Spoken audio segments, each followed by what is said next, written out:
Hi everyone and welcome po to my YouTube channel, TL's Vlog.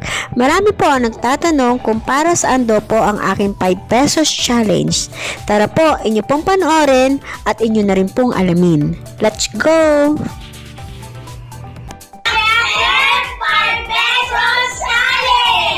We accept 5 pesos challenge! We accept 5 pesos challenge! Collection ako sa lahat ng mga kaibigan ko, kamag-anak ko sa mga pera sa 5 pesos. Kasi pag nalikom lahat yan, makakabili na tayo ng vitamins at Po ang mga senior citizens dito sa Ulingan. Dito pa rin po yan sa lugar ng Katmon, Malabon. Sila po ang napili at gusto namin bigyan ng mga vitamins dahil po sa kanilang kalagayan dito sa lugar nila sa Ulingan. Masyado po kasing mausok at mauling ang lugar na ito.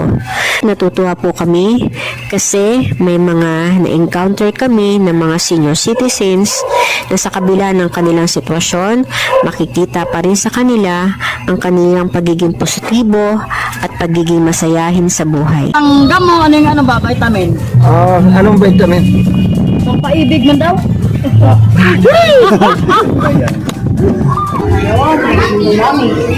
wala pang vitamin. Eh, kasi malakas naman kayo. Awan yun. Gusto ko yan.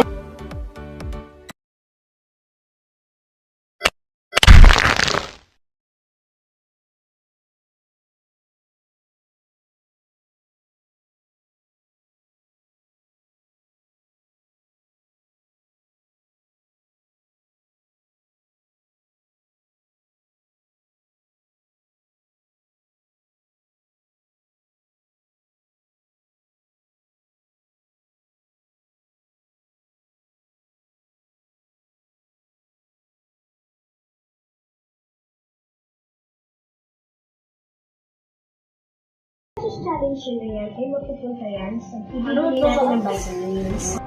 Nangongelection ako sa lahat ng mga kaibigan ko, kamag-anak ko sa mga pera sa 5 pesos. Kasi pag nalikom lahat yan, makakabili na tayo ng vitamins at saka yung garlic oil, mga fish oil.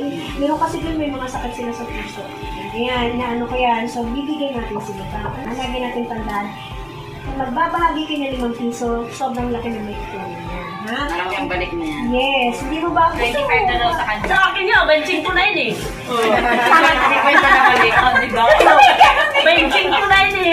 Ito po ang mga senior citizens dito sa Ulingan. Dito pa rin po yan sa lugar ng Katmon, Malabon. Sila po ang napili at gusto namin bigyan ng mga vitamins dahil po sa kanilang kalagayan dito sa lugar nila sa Ulingan. Masyado po kasing mausok at mauling ang lugar na ito kapag gumagawa na po ng uling ang mga tao dito. Kaya naman po, naisipan kong magpa-challenge sa 5 piso or 5 pesos para po makabili at mabigyan sila ng mga vitamins. Kasi ang iba po sa kanila ay may mga mahihina or may mga sakit sa puso. Kahit man lang sa ganitong maliit na paraan, makatulong tayo sa kanila. At natutuwa po kami kasi may mga na-encounter kami ng mga senior citizens na sa kabila ng kanilang sitwasyon, makikita pa rin sa kanila ang kanilang pagiging positibo at pagiging masayahin sa buhay. Ang gamo, ano yung vitamin? Anong vitamin? Pampaibig man daw.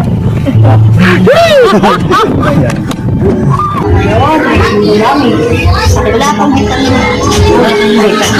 Eh, kasi malakas naman kayo. Awan yun. Gusto ko yan.